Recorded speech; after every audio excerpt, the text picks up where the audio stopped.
ஆத்மீக வெளியிட்ட புத்தக வெளியிட அன்னைக்கு நான் முத அவரை போய் சந்திச்சேன். எனக்கு அறிமுகப்படுத்தினவர் நான் திருச்சியில இருந்தேன். அப்போ சுந்தர் சாய் அவர் தான் எனக்கு ஃபோன் பண்ணி சொன்னார், நெக்ஸ்ட் வீக் நீங்கள் சென்னைக்கு வருவீங்களான்ட்டு. நான் சொன்னேன் இன்னும் 1 மாதம் சென்று வரேன். இல்லை வாங்க அப்படின்னு வற்புறுத்தி என்னை அழைச்சாரு. சரின்னு போனேன், என்னை கூப்பிட்டு போனேன். அப்போ சொன்னார் ஒரு யோகின்னு ஒருத்தர் இருக்கிறாரு, யோகி ஸ்ரீராம்னு, அவர்கள் தான் பார்க்க போகிறோம் அப்படின்னு. அப்போ நான் சொன்னேன் சரி போகலாம் அப்படின்ட்டு. அவர் தான் என்னை வீட்டில் வந்தே அழைச்சிக்கிட்டு போகிறாரு. போனோட முதல்ல இவரை பார்த்த உடனே நினைச்சேன், இது என்ன இவர் இப்படி சொன்னாரு, இவர் இப்படி இருக்கிறாரு அப்படிங்கிற ஒரு எனக்குள்ளேயே ஒரு போராட்டம். அவர் அப்படி சொல்லி என்ன அழைச்சிக்கிட்டு வந்தாரு. நான் உள்ளுக்கு போயிட்டு அந்த பாபாவை அவர்கிட்ட இருந்த பாபாவை தரிசனம் பண்ணோன்னு எனக்கு என்னவோ தெரியல. அவர் சொன்ன, நீ உனக்கு என்ன மாதிரியே என்ன யோசிச்ச மாதிரியே நீ அவரை யோசிச்சுட்டியாங்கிற ஒரு கேள்விக்குறி என் மனசுல எழுப்பி விட்டாரு. ஓஹோ, நான் சரியான இடத்துக்கு தான் வந்திருக்கிறேன். நான் இந்த பயிற்சியை செய்யறதுக்கு முன்னிலிருந்து நான் வாழ்க்கையில நிறைய துன்பங்கள் வச்சிருக்கேன். அதோடு எனக்கு அப்பா இல்லை. என் எதிர்காலத்தை நினைச்சு ஒரு அச்சம் காணப்பட்டுச்சு. அந்த நிலைமையில தான் நான் எந்த ஒரு இது இல்லை, எந்த ஒரு மாத்தல. அந்த டைம்ல தான் நான் குருஜியை சந்திச்சேன். அதோட தான் இந்த வாழ்க்கையில ஒரு திருப்ப முனை ஒன்று ஏற்பட்டுச்சு. பயிற்சியை செய்யறதுக்கும் அப்பயும் எனக்கு ஒரு தடை ஒன்று ஏற்பட்டுச்சு. ஏன்னா ஒவ்வொரு ஞாயிற்றுக்கிழமையும் எனக்கு கிளாஸ் 10 மணிக்கு. அப்பயும் நான் 9 மணி 10 மணி கழியும் கிளாஸ்க்கு வந்துட்டு அதுக்கப்புறம் மீதி கிளாஸ் ரெக்கார்டிங்ஸை பார்த்து தான் 2 மாதம் பண்ணிருக்காங்க.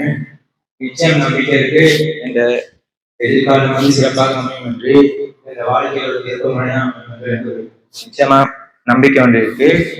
எனக்கு உதவியை அளித்த இந்த ஒரு சின்ன ஏஜ்லேயே எனக்கான இந்த வாய்ப்பை வழங்கிய குருஜிக்கு நம்பிக்கை தெரிவித்து கொள்கிறேன். அதோட இன்னைக்கு ஏற்பாடு செய்த ஒருங்கிணைப்பு இருக்கு மனமாக நான் வந்து முன்னாடி தியானம் இதுகள் எல்லாம் பண்ணிட்டு இருந்தேன். அதுவும் பாபா மூலமா தான் எனக்கு தெரிஞ்சது. பாபா மூலமா தான் அது எனக்கு அறிமுகமாச்சு. அப்படித்தான் ஸ்டார்ட் ஆச்சு ஒரு 8 years. அதுக்கப்புறம் வாழ்க்கையில எல்லாருக்கும் நடக்கிற மாதிரி ஒரு சின்ன துன்பம் ஒண்ணு. அதுக்கப்புறம் அதை நான் விட்டுட்டு ஒரு 4 வருஷம் ஆயிடுச்சு. அதை விட்டு பெரிய கேப்பு. அந்த விட்ட கொஞ்ச நாள்ல எனக்கு விளங்கல, அந்த எனர்ஜி இருந்தனாலயா என்னன்னு தெரியல. அது தொடர்ந்து செஞ்சதுனால எனக்கு அது அப்ப விளங்கல. திருப்பியும் ஒரு ஸ்டேட்டுக்கு வந்தேன். நான் டிப்ரெஸ்டான ஒரு ஸ்டேட்டுக்கு நான் வந்த டைம்ல மறுபடியும் எனக்கு தினம் கால் பண்ணி சொன்னேன், இந்த மாதிரி ஒரு தியானம் இது நடக்குது அப்படின்னு. அதுவும் எனக்கு பாபா மூலமா, ஸ்ரீராம் குருஜி அவங்க மூலமா வந்தது. இப்ப மறுபடியும் ஒரு ஸ்டார்டா தான் நான் இதை பாக்குறேன். இதுல இருந்து ஒரு ஆரம்பமா நான் எடுத்துட்டு போகணும் அப்படின்னு நினைக்கிறேன். இன்னைக்கே நிறைய மாற்றங்கள், நல்ல மாற்றங்கள் வந்திருக்கு எனக்கு. அதுக்கு ரொம்ப ரொம்ப நன்றி குருஜி. Thank you so much. எல்லாரும் மாதிரி சாயப்பாவை கும்பிட தொடங்குனது ஸ்டார்டிங்ல அம்மா தான். எனக்கு சாயப்பா மேல நம்பிக்கையே இல்லை. ஏன்னா எனக்கு சாயப்பா கும்பிட்டு சரி அனுப்பாங்க. ஏன்னா நான் பாசம் வச்சவங்க வந்து என்னை விட்டு போயிடுவாங்களோ, ஏன்னா நான் பிடிச்சி செஞ்சுட்டு இருக்க வேலை எல்லாமே என்னை விட்டு இல்லாம போயிருமா ரொம்ப பயன். ஆனா அம்மா சொன்னாங்க, சாயப்பா கும்பிட்டா உன்னை பக்குவப்படுத்தி இன்னும் நல்ல வழிக்கு கொண்டு போக ஏதாவது செய்வாரே தவிர உனக்கு கெட்டதுன்னு நினைச்சா அவர் எதுவுமே உன்கிட்ட பறிக்க மாட்டார். உனக்கு இருந்தா அது கட்டாயம் அவர் கொண்டு வந்து உங்ககிட்ட சேர்ப்பாருங்க. அதுக்கு பிறகு சாயப்பா கிட்ட போய் கும்பிட தொடங்குனதுல இருந்து நான் நினைச்ச மாதிரியே என்ன இருந்த ஒவ்வொரு விஷயமா விலகி போக ஆரம்பிச்சது. அப்போ நான் நினைச்சேன் இவரை கும்பிட்டனால்தான் இங்க இருந்து எல்லாமே வெளியில போகுதுன்னு. ஆனா போக தான் நினைச்சேன் எல்லாமே இந்த நல்லதுக்காக.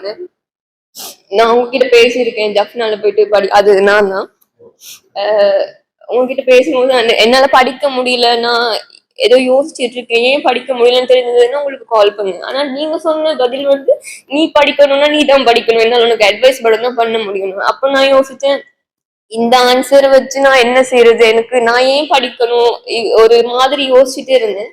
அப்போதான் அம்மா சொன்னாங்க, இப்படி இங்க நீங்க வந்து வாரீங்க, ஒரு இது நடத்துறாங்க அப்படின்னு. நான் அந்த அம்மா அன்னைக்கு சொன்னப்போ நினைச்சிட்டு நான் கட்டாயம் இந்த நாள் இன்றைக்கு இங்க உங்களோடதான் இருக்கணும்னு. அன்னைக்கு நான் முடிவு பண்ணது இப்போ நினைச்ச மாதிரி இங்க வந்துட்டேன். அதோட என்னோட 18 வருஷம் இந்த ஜேர்னில நான் வந்து நிறைய இந்த சின்ன வயசுலயே நிறைய அனுபவம் எல்லாம் எனக்கு கிடைச்சிருக்கு. அது இல்லாம இன்னைக்கு நான் இந்த இடத்துல நிக்கிறேன்னா கட்டாயம் எனக்கு சாயப்பா மட்டும்தான் காரணம். இன்னும் நான் செய்யற இதுக்கெல்லாம் சாயப்பா மட்டும்தான் எனக்கு துணையா இருப்பாரு நம்புறேன். அதோட இன்னைக்கு லாஸ்டா செஞ்ச அந்த மெடிடேஷன்ல பாஸ்ட் டைம் வச்சு ப்ரெசென்ட் டைம் வச்சு இப்படி பார்த்ததுல நான் அப்ப இருந்ததை விட இப்ப வீக்கா இருக்கேன்றது எனக்கு நல்லா தெரியும். ஏன்னா நான் ஸ்டார்டிங்ல சின்ன வயசுல இருந்த மாதிரி அந்த அந்த ஒரு இது இப்ப வந்து என்கிட்ட இல்ல. பட் அந்த ஃபியூச்சரை வந்து நான் யோசிச்சு இமேஜின் பண்ணதுல எனக்கு விளங்குச்சு 100% நான் இமேஜின் பண்ண அந்த ஃபியூச்சரை தான் நான் வந்து கண்டிப்பா வாழுவேன்ற நம்பிக்கை எனக்கு இருக்கு. பட் அந்த ஃபியூச்சரை நான் வாழணும்னா இப்ப நான் இதுல இருந்து ஒரு ஸ்டெப் எடுத்து முன்னாடி வச்சாதான் அந்த ஒரு அழகான ஃபியூச்சருக்கு என்னால போக முடியும் கண்டிப்பா. சோ என்னோட லைஃப்ல நான் எனக்கான ஒரு டேர்னிங் பாயிண்ட் எதுவும் இருக்குமான்னு யோசிச்சுட்டு இருந்தேன். பட் இப்போ இங்க வந்து அந்த லாஸ்ட் மெடிடேஷன் செஞ்சதுக்கு அப்புறமா எனக்கு புரிஞ்சது என்னோட டேர்னிங் பாயிண்ட் இந்த இடம் மட்டும்தான். அதுக்காக ரொம்ப இருந்தேன்னா சாயப்பா மட்டும்தான் கும்பிடுவேன்னா அதே மாதிரி தான் உங்களை சந்திக்கிற சந்தர்ப்பம் கிடைச்சிச்சு எனக்கு. இப்போ இந்த தியானம் மூலமானாலும் நான் நிறைய அதில் பயன்படுறேன். எனக்கு ஒரு நம்பிக்கை வருது. உங்களை நான் சாயப்பாவை தான் பார்க்குறேன். சாயப்பா இல்லாமல் நானும் எனக்குள்ளே இல்லை. எல்லாருமே ரொம்ப நன்றி அப்பா, உங்களுக்கு கோடான கோடி நன்றி. ரவி எனக்கு சொல்லக்குள்ள முதல்ல எனக்கு கொஞ்சம் இன்ட்ரெஸ்ட் இல்லாம தான் இருந்துச்சு.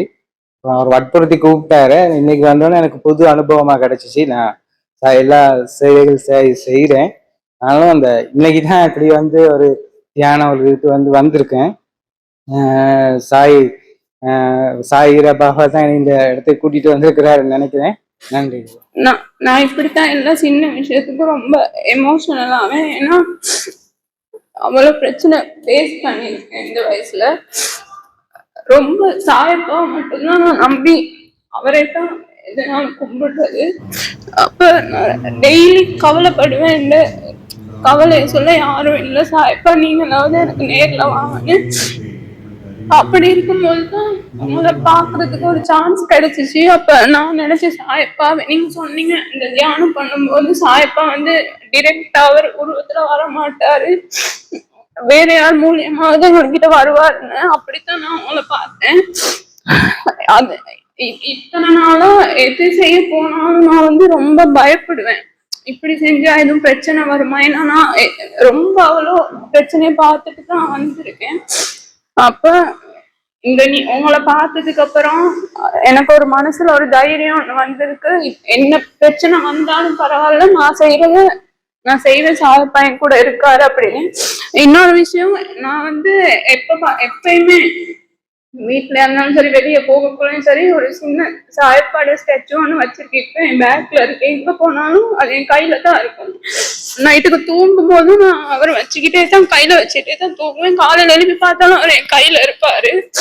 அவ்வளவு நம்பிக்கையா நான் அவரை கும்பிடுறேன். இன்னொரு விஷயம், எனக்கு இந்த ஒர்க் பண்றதுனால அவங்களோட அந்த கிளாஸ்ல ஜாயின் பண்ண முடியாம போயிடுச்சு. ஆனா அம்மா கிளாஸ் போகும்போது சரி எனக்கு வந்து லேட் ஆகி ஒர்க் முடியறதுனால காலையில வெள்ளன எழும்ப முடியாது அந்த டயர்ட்ல. ஆனா சரியா அவங்களோட கிளாஸ்ல இருக்கிற அந்த சண்டே மட்டும் நான் தானாவே முடிச்சிடுவேன். அந்த டைமுக்கு அம்மா கூட உட்காந்து நான் அந்த இதெல்லாம் ப்ராக்டிஸ் பண்ணேன் சேர்ந்து. ரொம்ப என்ன பேசுறதுன்னு தெரியல. அனுபவம் சொல்லணும்னா இது நாள் வரைக்கும் நானும் நிறைய பேர் கடந்து வந்திருக்கேன். பட் நீங்க வந்ததுக்கு அப்புறம் உண்மையாவே பாபாவே நேர்ல வந்து ஏதோ சொல்ற மாதிரி நிறைய விஷயங்கள் நடந்தது. நான் தியானம் அப்படின்னு நான் இது வரைக்கும் பண்ணதே இல்லை. இதான் ஃபர்ஸ்ட் டைம் கிளாஸஸ் அட்டென்ட் பண்ணி அதை நான் ரெகுலரா செய்யறதே பெரிய சாதனை தான் எனக்கு. அதை நான் உண்மையாவே செய்தேன். நான் இருப்பேனான்னு நான் நினைக்கல, பட் நான் செய்தேன் அது. அதுக்கு நீங்க பிரபஞ்சத்துக்கு உங்களுக்கு எல்லாத்துக்கும் நன்றி சொல்லணும். இதை ஏற்பாடு பண்ண ரவி, தனு அவங்களுக்கும். நான் அலோனா தான் இருக்கேன். பட் நான் சரியான பாதையில போயிட்டு இருக்கேன்னு எனக்கு தெரியாது. பட் அப்பா வந்து தான் எனக்கு நீ சரியான பாதையில போயிட்டு இருக்க அப்படின்னு சொல்லி கைட் பண்ணாரு. அதே மாதிரி சுந்தர் சாய் அப்பாவும் இப்போ வரைக்கும் நான் ட்ரை பண்ணி செஞ்சிட்டு இருக்கேன். ஆனா கொஞ்சம் கொஞ்சம் செய்யறேன், கொஞ்சம் கொஞ்சம் செய்யல. பட் இன்னைக்கு 2 times எனக்கு நீங்க ஹீல் பண்ணும்போது எனக்கு ஆக்டிவேட் ஆன மாதிரி I so feel. Thank you so much அப்பா. எல்லாத்துக்கும் தேங்க்ஸ். சாயப்பாவுக்கும் ரொம்ப தேங்க்ஸ். சாய்ராம், குருவே சரணம். எனக்கு அந்த பெருசா பேசி பழக்கம் இல்லை. ஆனா ஒரு சில விஷயங்களை எங்களுக்கு நான் சொல்லிக் கொள்வேன். நான் பிரபஞ்சத்தை வழியில போய் கொண்டிருக்கிறேன். இப்போ குறைஞ்சது ஒரு 3 years-ஆ, ஒரு 3 வருஷமா. ஆனா அந்த பிரபஞ்சம்ன்ற எனக்கு உணர வந்ததே ரவிசங்கர்ஜி எங்கட அவர் சொல்லிதான் எனக்கு பிரபஞ்ச சக்தி என்னன்னு தெரியும். நான் ஒரு நாதஸ்வர கலைஞர். இன்றைக்கு எனக்கு 6க்கு ஒரு கும்பாபிஷேக கோயிலுக்கு போக வேண்டியிருக்கு, அவுட் ஆஃப் கொலம்போ. அப்படி இருந்தும் இன்றைக்கு நேத்து நேத்து முந்தா நாள் தான் சொன்னாரு ரவிசங்கர்ஜி, ஒரு ப்ரோக்ராம் இருக்கு, இப்படி குருஜி ஒருத்தர் வர்றாரு இந்தியாவில இருந்துன்னு. சரின்னு சொல்லி நான் சரி என்னால கலந்து கொள்ள முடியாது, நான் வரலாட்டியும் என் சார்பா எனக்கு வேண்டப்பட்ட ஒரு ஆளை அனுப்புவோம் அப்படின்னு தான் நினைச்சேன். பட் அந்த பிரபஞ்சம் எனக்கு இறஞ்சி அந்த கும்பாபிஷேகம் இருக்குன்னு சொன்னது இன்றைக்கு தான் 13ஆம் தேதி. அது அவருக்கும் சொன்னேன் ரவிசங்கர் கிட்ட. ஆனா அதை பார்த்தா அது நாளைக்குன்னு சொல்லி அது சேஞ்ச் ஆகி அதை அவர் சொன்னவரே சொல்றாரு நாளைக்கு தான் அப்படின்னு. எனக்கு ஷாக் ஆயிருச்சு, உண்மையாவே ரொம்பவே ஒரு ஆச்சரியமான விஷயம்தான். எனக்காக நான் வந்து இந்த குருஜிகிட்ட ஆசீர்வாதம் வாங்கணும், அவர்கிட்ட இந்த நிகழ்ச்சியில பயிற்சி பெற்றதில் கலந்து கொள்ளணும்னு சொல்லி எனக்கு உண்மையிலேயே பிரபஞ்சம் எனக்கு இந்த வழி அமைச்சிருந்ததுக்கு பிரபஞ்ச சக்திக்கு கோடி நன்றிகள். இந்த குருஜியை இந்த பாபாவோட ரூபத்துல பாக்குறேன், பாபாவை உயிரோட பார்த்தே இல்லை. ஆனா அவர் சொன்ன ஒரு விஷயமும் அவர் இந்த மனசுக்குள்ள ஒரு மாற்றத்தை உண்டு பண்ணிட்டாரு. அது எனக்கு அதை உணரக்கூடிய மாதிரி இருக்கு. என்னுடைய அருமை நண்பர், என்னுடைய நலன் விரும்பி ரவிசங்கர்ஜி அவர் ஷீரடியில வச்சு எனக்கு அவர் கை நிறைய உதிய தந்து எனக்கு அந்த பாபாவே வந்து தந்த மாதிரி தான் ஒரு ஃபீல் வந்துச்சு. இன்றைக்கு அவர் மூலமா தான் இந்த பயிற்சி கலந்து கொண்டேன். நன்றி என்னுடைய நண்பர் ரவிசங்கர்ஜி அவர்களுக்கும் நன்றிகள். நன்றி விஜய் அவர்களுக்கும் நன்றி. இன்னைக்குமே இன்றைய நாள் கோடி நாங்க புண்ணியம் செய்திருந்தபடியா தான் இந்த இடத்துல இருக்கேன்னு நான் நினைக்கிறேன். உண்மையும் பாபாவை வந்து நாங்க சிலையா பார்த்திருக்கிறோம். ஆனா அவரை நான் வந்து இந்த உருவமா உங்களை இவர் மூலமாக நான் பாக்குறேன்னு சொல்லி மனப்பூர்வமாக நம்புகிறேன். இந்த கிளாஸ் வந்து நடக்குதுன்னு சொல்றது மலர் தான் எனக்கு முதல் சொன்னாங்க. ஆனா தனு சகோதரி தனுவை வந்து எனக்கு தெரியாது, நான் இன்றைக்கு தான் பார்த்தேன். இந்த கிளாஸ் தொடங்கி எனக்கு 3 கிளாஸ் எனக்கு அட்டென்ட் பண்ண முடியல. பல பிரச்சனைகள் அவங்ககிட்ட சொன்னேன். அவங்க சொன்னாங்க, அக்கா நீங்க ஒன்றும் பயப்படாதீங்க, நானே சின்ன பிள்ளைகளை வைத்து கொண்டு இந்த கிளாஸை அட்டென்ட் பண்றேன், நீங்க என்ன பிரச்சனையா இருந்தாலும் இந்த கிளாஸ்ல நீங்க ஜாயின் பண்ணுங்கண்டு. அதுக்கு பிறகு நான் தொடர்ந்து இந்த கிளாஸை செய்து கொண்டு வந்தேன். உண்மையிலுமே இன்றைக்கு வந்து நானும் மலர் கூறியபடி என் தலையில இவர் ஏதோ வந்து செய்கிறார் என்று யோசிச்சேன். பரிபூரணமாக இந்த தியானத்தின் மூலம் எனக்கு நிறைய மாற்றத்தை உணர்ந்தேன். இதுக்கு ஐயாவுக்கு கோடி நன்றிகள். தொடர்ந்து எங்களோடு இவர் இருப்பார் அந்த நம்பிக்கையோடு எங்களோட வாழ்க்கையை அனைவரும் சந்தோஷமாக எடுத்து செல்வோம் என்று கூறி விடைபெறுகிறேன். நன்றி. நான் இவர் சொல்லி கொடுத்த இந்த தியானத்தை செய்தேன். ஆனா இந்த இடத்துல தான் அந்த குண்டலினி சக்தி என்னன்றத பரிபூரணமா உணர்ந்தேன். எனக்கு அது என்னன்னு எனக்கு சொல்ல முடியுதில்ல.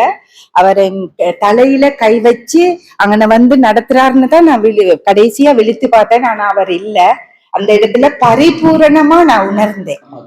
அதாவது நான் பார்த்தா எல்லா குருவும் கண்ணுக்கு எதிரில் இருந்தது கிடையாது, எல்லாம் சிலையா பார்த்தது. அகத்தியரா இருக்கட்டும், 15 சித்தரா இருக்கட்டும், ஏன் பாபாவை கூட நம்ம சிலையா தான் பார்த்திருக்கோம்.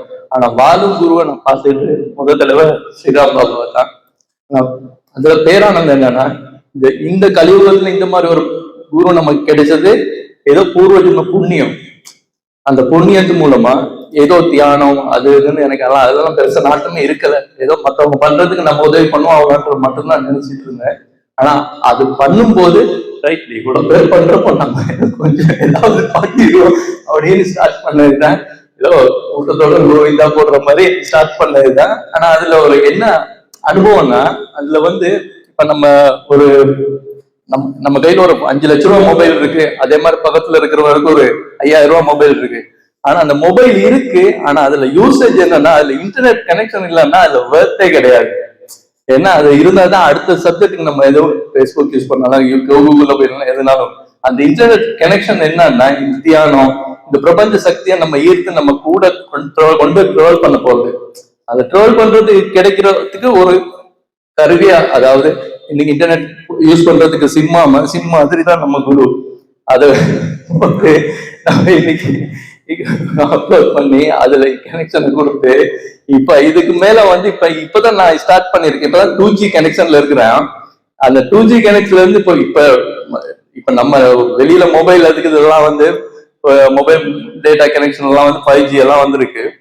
இன்னும் நாளடைவுல இன்னொரு 1 இயர் போன 6G 8G வந்துட்டே போயிட்டு இருக்கும். ஆனா நான் இன்னும் ஒரு 2G கனெக்ஷன்ல இருக்கிறேன். அநேகமா நான் நினைக்கிறேன் இன்னொரு 6 months இல்ல வேண்டாம், ஒரு 1 year டைம் எடுத்துக்கணும், அதுக்குள்ள ஒரு 5G கனெக்ஷன்ல வந்து பிரபஞ்ச ஆற்றல முழுமையா அடைஞ்சு இருப்பேன்னு நினைக்கிறேன்.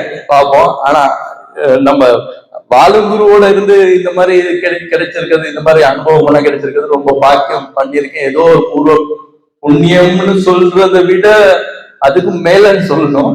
கோடான கோடி நன்றிகள் குருவே சார்.